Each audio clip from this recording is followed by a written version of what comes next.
Hello students, आज हम अपना साइंस का second chapter that is micro organisms, इस चैप्टर को आज हम डिस्कस करेंगे डिटेल में। और जो भी इसके इम्पोर्टेंट टॉपिक होंगे उनको भी हम डिस्कस करेंगे।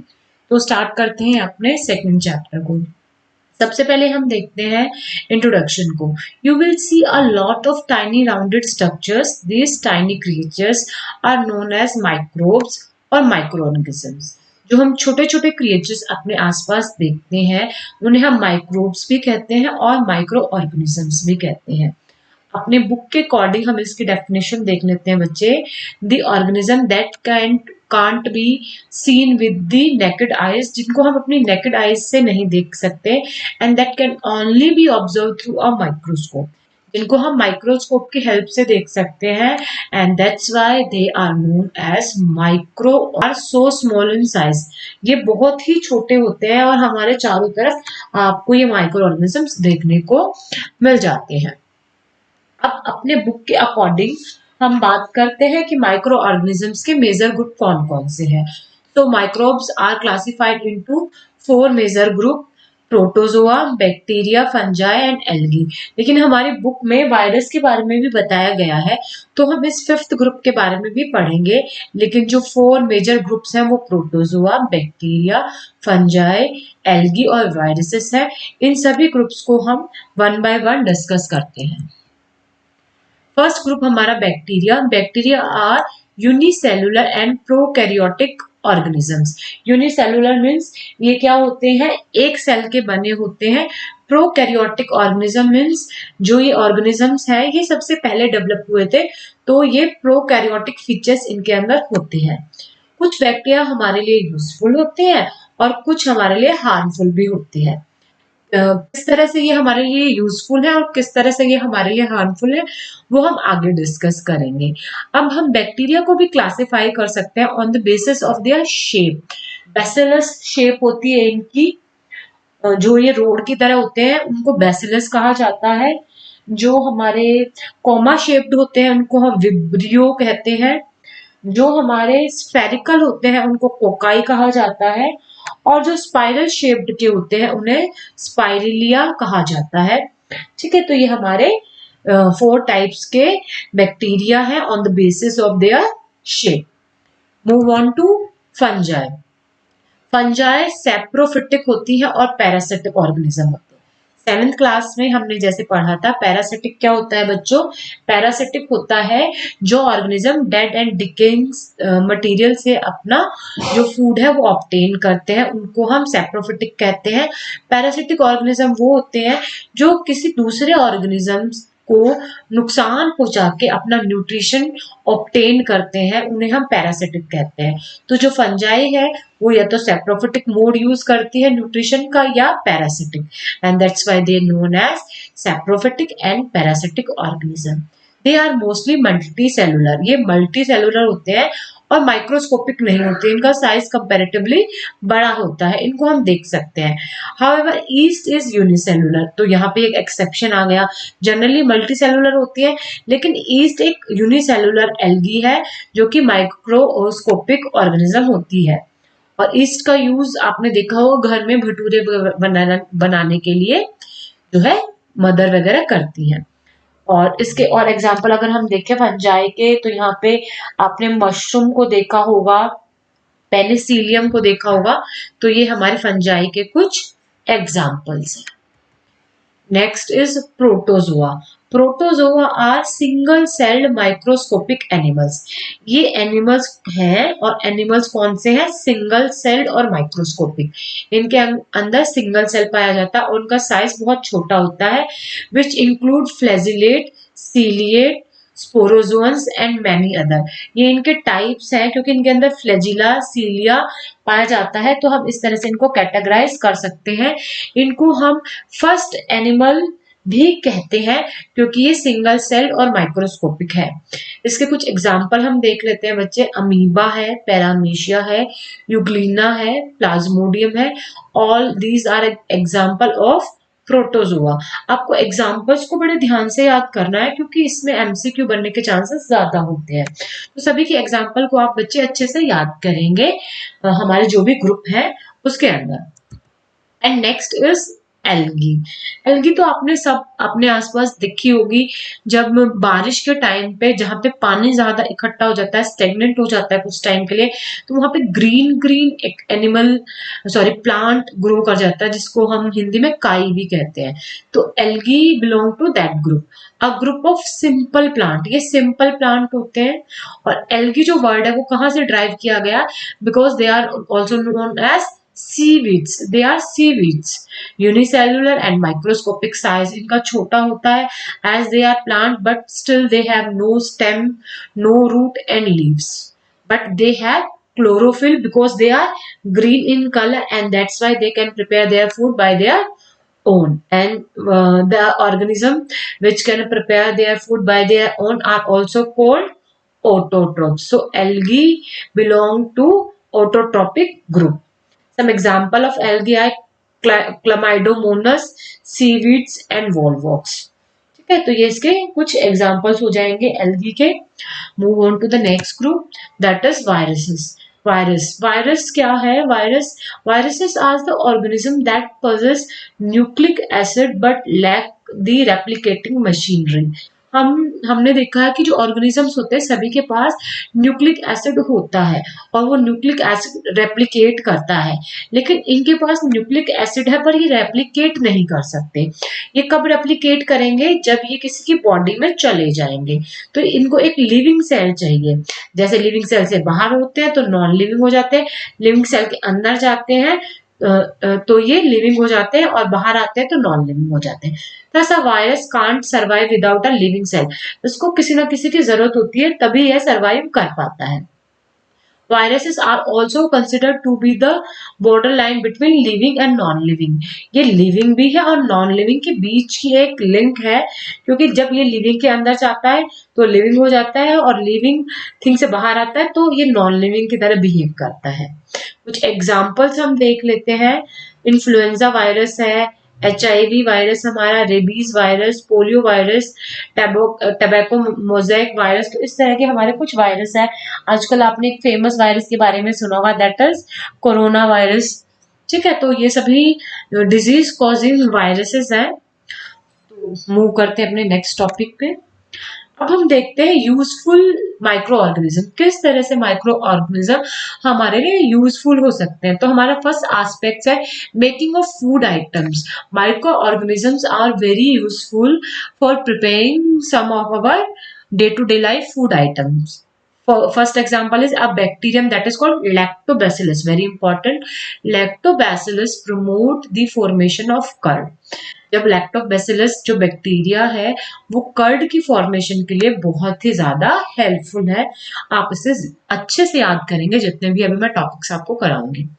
Micro organism help in the tendering of meat. जो मीट है, जैसा कि हमें पता है कि जो मीट होता है वो बहुत ज्यादा क्या होता है, टफ होता है।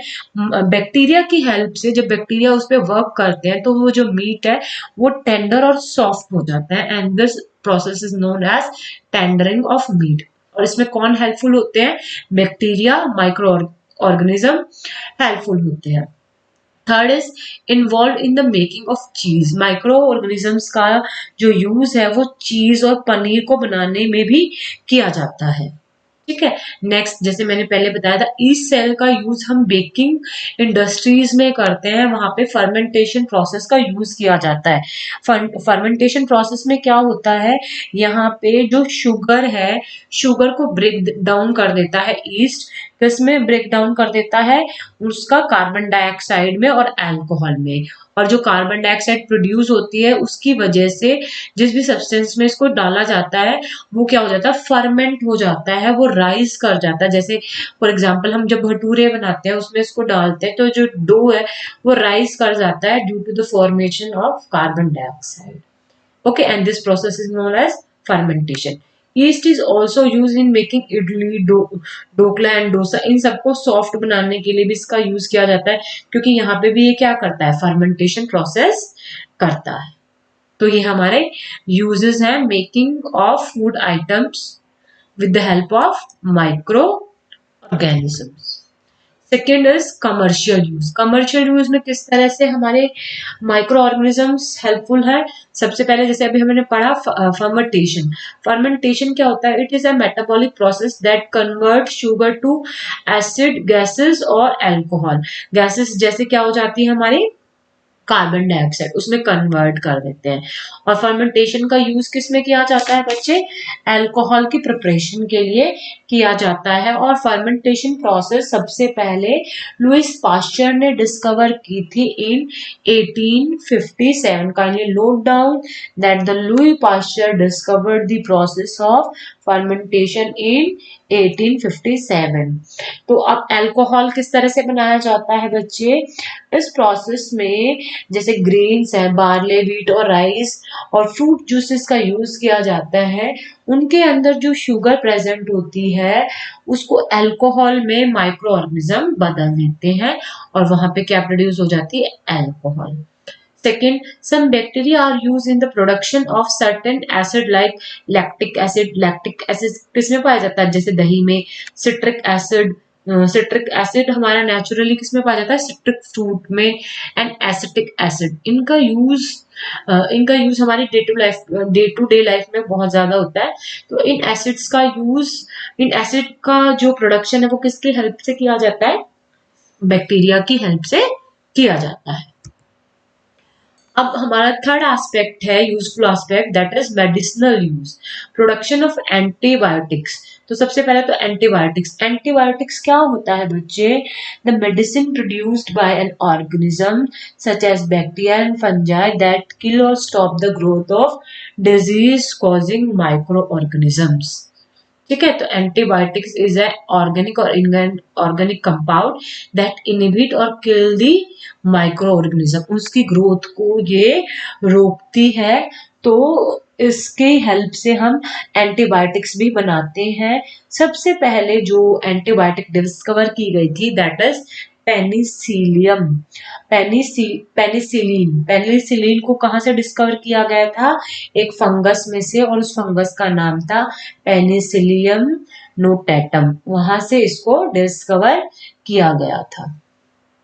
अब कुछ हमने एंटीबायोटिक को लेने के टाइम पे कुछ प्रिकॉशंस भी हमने अपनी बुक में पढ़े हैं, उनको भी आप एक बार देख लेना।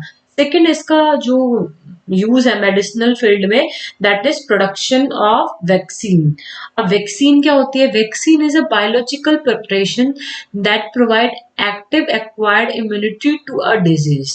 हमारी जो इम्यूनिटी है, इम्यूनिटी क्या होती है? इम्यूनिटी होती है बच्चे the ability of one body to resist a disease.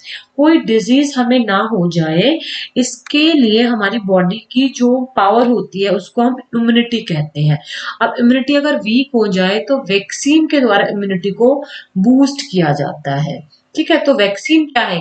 Biological preparation है जो हमारी इम्यूनिटी को बूस्ट करती है।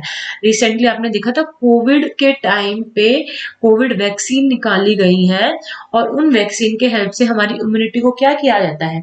बूस्ट किया जाता है। तो इसी तरह से किसका यूज किया जाता है? वैक्सीन को बनाने के लिए माइक्रो ऑर्गेनिजम्स का यूज किया जाता है। इसके अलावा it also help in increasing the soil fertility. जैसे हम पढ़ चुके हैं 7th क्लास में कि जो राइजोबियम बैक्टीरिया है वो क्या करते हैं? राइजोबियम बैक्टीरिया जो लेगुमिनस प्लांट की रूट्स में पाए जाते हैं वो सॉइल फर्टिलिटी को इंक्रीज कर देते हैं, क्योंकि वो क्या करते हैं? वो फ्री नाइट्रोजन को नाइट्राइट्स में कन्वर्ट कर देते हैं। Last is cleaning the environment. हमने ये भी पढ़ा था कि जो अभी हमने पढ़ा कि जैसे हमारी फंजाई क्या होती है? सेप्रोफिटिक होती है। वो जो डेड एंड डिकेइंग मटेरियल है उसको वो क्या करती है? कंज्यूम करती है, और उसकी वजह से जो भी हमारे वेस्ट है उसको डिकम्पोज कर दिया जाता है और इन्वायरमेंट को क्लीन रखा जाता है। तो ये हमारे क्या थे अभी जो हमने पढ़े, वो हमारे एस्पेक्ट्स थे। किस चीज के एस्पेक्ट्स थे? हमारे यूजफुल एस्पेक्ट्स थे। अब हम बात कर लेते हैं हार्मफुल माइक्रो ऑर्गेनिज्म। किस तरह से जो बैक्टीरियाज हैं वो हमारे लिए हार्मफुल, जो हमारे माइक्रो ऑर्गेनिज्म है वो किस तरह से हमारे लिए हार्मफुल हो सकते हैं। अब जनरली ये क्या करते हैं, ये कम्युनिकेबल डिजीज स्प्रेड करते हैं। अब कम्युनिकेबल डिजीज क्या होती है, disease which are transmitted from one person to another person by different mode. तो उनको हम क्या कहते हैं, इस तरह के डिजीज को हम कम्युनिकेबल डिजीज कहते हैं। अब ये जो डिजीज कॉजिंग माइक्रो ऑर्गेनिजम्स है उन्हें हम पैथोजन कहते हैं।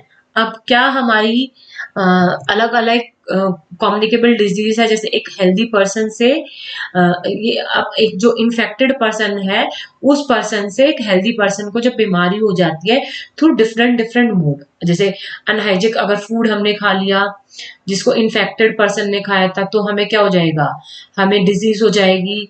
उसके उसने जो भी जिन भी सामान को, जैसे टॉवल को, सोप वगैरह को जिनको यूज किया वो हमने यूज कर लिए तो उससे भी क्या हो जाएगी हमें कम्युनिकेबल डिजीज। डायरेक्ट कांटेक्ट के थ्रू भी हमें क्या हो जाती है, डायरेक्ट कांटेक्ट के थ्रू भी हमें जो है कम्युनिकेबल डिजीज हो जाते हैं। इसके अलावा कुछ इंसेक्ट्स हैं जैसे कि हाउस फ्लाई है, मॉस्किटो है, डॉग है, इनकी हेल्प से भी हमें डिजीज हो जाती है।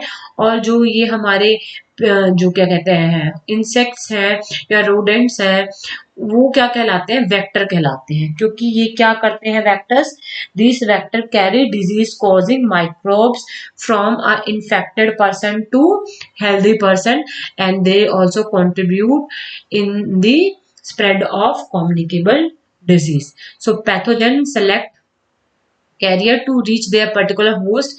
Insects, rodents, sometimes even sheep, pigs and many other animals become carrier for the pathogen to reach the final host. Final host कौन होगा, एक हेल्दी पर्सन। तो इस तरह से कम्युनिकेबल डिजीज स्प्रेड आउट होती है थ्रू माइक्रो ऑर्गेनिजम्स। अब हम कुछ डिजीजेस देख लेंगे जो पेपर में बहुत ज्यादा फ्रिक्वेंटली हमसे पूछी जाती हैं। पहला है कम्युनिकेबल डिजीज जो ह्यूमन में होती है, जैसे वायरस से, बैक्टीरिया से, प्रोटोजोआ से, फंगी से। तो वायरस से जैसे common cold, influenza, dengue fever और hepatitis B, chicken pox, AIDS, AIDS की फुल फॉर्म आ जाती है acquired immuno deficiency syndrome, rabies, small pox, mumps. ये सभी जो हमारी डिजीज है उसमें हमारा जो पैथोजन है वो वायरस होगा। और ये डिजीज किस में होती है बच्चों, ह्यूमंस में। अब बैक्टीरिया से होने वाली जो हमारी डिजीज है वो typhoid, cholera, tuberculosis, anthrax, tetanus, food poisoning, diphtheria, plague. तो ये सभी जो डिजीज है वो बैक्टीरिया से होते हैं। ये बहुत ज्यादा इंपॉर्टेंट है बच्चे, इस टेबल को आप अच्छे से लर्न करेंगे।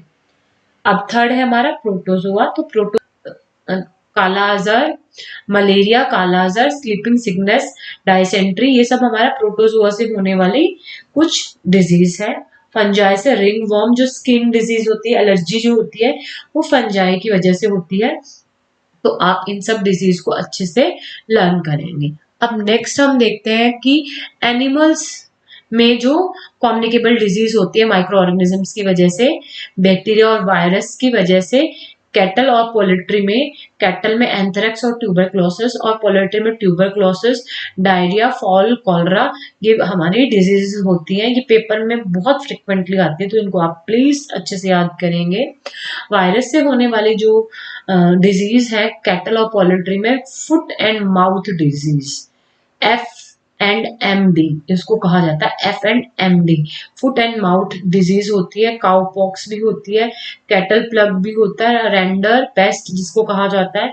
पोल्ट्री में फाउल पॉक्स है हमारा, बर्ड फ्लू। बर्ड फ्लू तो आपने बहुत ज्यादा अपने न्यूज़पेपर में सुना होगा कि जब बर्ड फ्लू हो जाता है तो बर्ड फ्लू के टाइम पे क्या किया जाता है, जो बर्ड्स होती है उनको मार दिया जाता है ताकि वो और ज्यादा स्प्रेड आउट ना हो। अब प्लांट्स में भी कम्युनिकेबल डिजीज होती है माइक्रो ऑर्गेनिजम्स की वजह से। तो हम देख लेते हैं बैक्टीरिया की वजह से राइस और सिट्रस फ्रूट में जो हमारी डिजीज होती है that is blight due to bacteria in rice and citrus canker due to bacteria in citrus fruit. Fungi की वजह से रस्ट होती है व्हीट और मस्टर्ड में, फंजाई की वजह से स्मस्ट होती है व्हीट में। So here's two diseases related to bacteria, two diseases related to fungi and two with related to virus. So virus की वजह से टबैको मोज़ैक होता है टबैको में, और वायरस की ही वजह से येलो वेन मोज़ेक होती है किसमें, भिंडी में। भिंडी पीली पीली हो जाती है, आपने कई बार देखा होगा कि सब्जी में। तो ये सब किसकी वजह से होता है, ये सब होता है हमारा माइक्रो ऑर्गेनिज्म की वजह से ये बीमारियां होती है एनिमल्स में, प्लांट्स में और एनिमल्स में। तो इस तरह से micro organism one of the main cause of the communicable disease. Next हमारा जो टॉपिक है that is food preservation. Food preservation में हम क्या करते हैं, फूड को प्रिजर्व करते हैं सो दैट जो फूड है वो माइक्रो ऑर्गेनिजम्स की वजह से जो है खराब ना हो, स्पॉइल ना हो। उसके लिए हम अलग अलग मेथड यूज करते हैं बच्चे। Chemical method, preservation by common salt, preservation by sugar, preservation by oil and vinegar, pasteurization method, cooling and freezing and dehydration. तो सबसे पहले केमिकल मेथड की बात कर लेते हैं। तो केमिकल मेथड में हम कुछ chemical such as sodium benzoate या सिट्रिक एसिड का यूज करते हैं उसको प्रिजर्व करने के लिए, और वहां पर जो है ये केमिकल्स चेक करते हैं कि माइक्रो ऑर्गेनिज्म की ग्रोथ ना हो। सेकेंड हमारा है बच्चे कॉमन सॉल्ट। कॉमन सॉल्ट का यूज करते हुए हम जो एक्सेस मॉइस्चर होगा फूड में से उसको निकाल देंगे, और जब फूड में मॉइस्चर नहीं होगा तो जो माइक्रो ऑर्गेनिज्म की ग्रोथ है वो भी नहीं होगी। ठीक है, क्योंकि अगर मॉइस्चर होगा तो कौन ग्रो कर जाएंगे, माइक्रोब्स ग्रो कर जाएंगे। Preservation by sugar. शुगर का यूज किया जाता है जैम और जेलीज में, स्क्वैश में, जिससे क्या करते हैं फूड की शेल्फ लाइफ को हम इंक्रीज कर देते हैं। इसके अलावा हम ऑयल और विनेगर का यूज करते हैं पिकल्स में। उससे क्या हो जाता है, उससे उसकी शेल्फ लाइफ बढ़ जाती है और वहां पे जो है माइक्रो ऑर्गेनिज्म की ग्रोथ इनहिबिट हो जाती है। तो ऑयल और विनेगर का यूज भी फूड प्रिजर्वेशन में किया जाता है। फिर हमारा नेक्स्ट है पैस्चराइजेशन। इस प्रोसेस में क्या किया जाता है, इस प्रोसेस में हमने देखा है कि मिल्क को जो है हीट किया जाता है 70 डिग्री सेल्सियस तक 15 टू 30 सेकेंड्स। ऐसा जब हम करते हैं तो उसमें जितने भी बैक्टीरिया है वो सब मर जाते हैं, और उसको फिर जल्दी से क्या कर दिया जाता है, कूल कर दिया जाता है 10 डिग्री सेल्सियस पे। और ये जो प्रोसेस है ये डिस्कवर की गई थी लुई पाश्चर के द्वारा, और इस प्रोसेस से हम किसको प्रिजर्व करते हैं, मिल्क को प्रिजर्व करते हैं। And this process is discovered by Louis Pasteur in 1862। हम चीजों को कूल करके, ठंडा करके, फ्रिज में रख के, रेफ्रिजरेटर में रखकर डीप फ्रीजिंग के द्वारा, लो टेम्परेचर के द्वारा भी प्रिजर्व कर सकते हैं। डिहाइड्रेशन से भी, सुखाकर भी हम उसका मॉइस्चर जब हम उसको सुखा देंगे तो उसमें जो माइक्रो ऑर्गेनिज्म पैदा होने के चांसेस है वो कम हो जाएंगे। सन ड्राइंग की हेल्प से हम डिहाइड्रेशन मेथड को फॉलो करते हैं, जो हमारा ट्रेडिशनल मेथड है। आजकल मशीन से भी डिहाइड्रेशन किया जाता है। अब हम फूड प्रिजर्वेशन जो करते हैं इसके बेनिफिट्स क्या है। Food preservation can result in several advantages, some of are substantial. These include first, एक शेल्फ लाइफ बढ़ जाती है, जैसे मैंने कहा। Decrease hazard for microbial pathogens, microbial के अटैक से वो बच जाते हैं। खाना जो है हमारा वेस्ट नहीं होता है। Inactivation of anti neutral factors, anti neutral factors को हम इनएक्टिवेट कर देते हैं। और इस तरह से सीजनली हम क्या करते हैं, पूरे साल हमें वो फूड भी मिलता रहता है। Ensure round the year availability of the seasonal food. जैसे कुछ फ्रूट्स को जब हम प्रिजर्व करते हैं वो थ्रू आउट द ईयर हमें मिलता रहता है। क्यों, क्योंकि हम उसको प्रिजर्व कर देते हैं, क्योंकि वो एक पर्टिकुलर सीजन में मिलता है। जैसे फॉर एग्जाम्पल हम बात करें मटर की, तो मटर सर्दियों में आती है, लेकिन क्योंकि हम उसको प्रिजर्व करते हैं तो हमें वो क्योंकि ये विंटर्स में आती है तो हमें ये समर में भी मिल जाती है, क्योंकि हम इनको प्रिजर्व करते हैं। तो प्रिजर्व करने की वजह से हमें थ्रू आउट द ईयर कोई भी फूड अवेलेबल हो जाता है।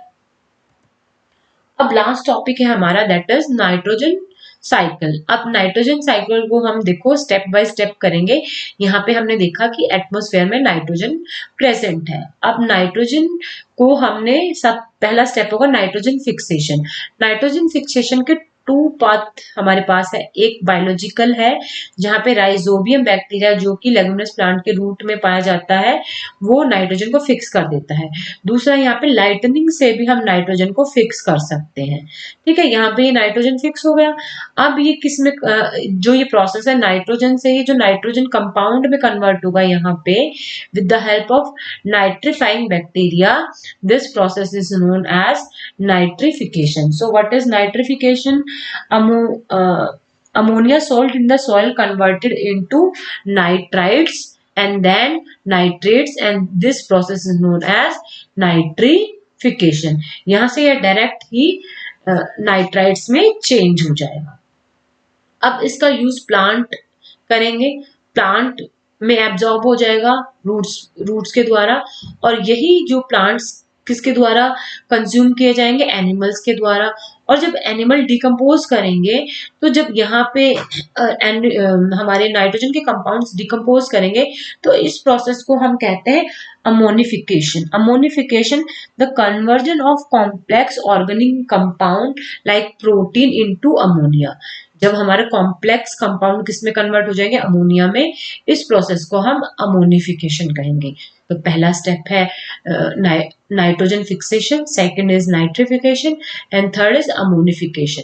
उसके बाद जो ये कंपाउंड्स है वापस जब यहाँ आ जाएंगे तो इनको डीनाइट्रीफाइंग बैक्टीरिया की हेल्प से दोबारा नाइट्रोजन में कन्वर्ट कर दिया जाएगा और इस प्रोसेस को हम कहेंगे डीनाइट्रिफिकेशन। तो डीनाइट्रिफिकेशन क्या है?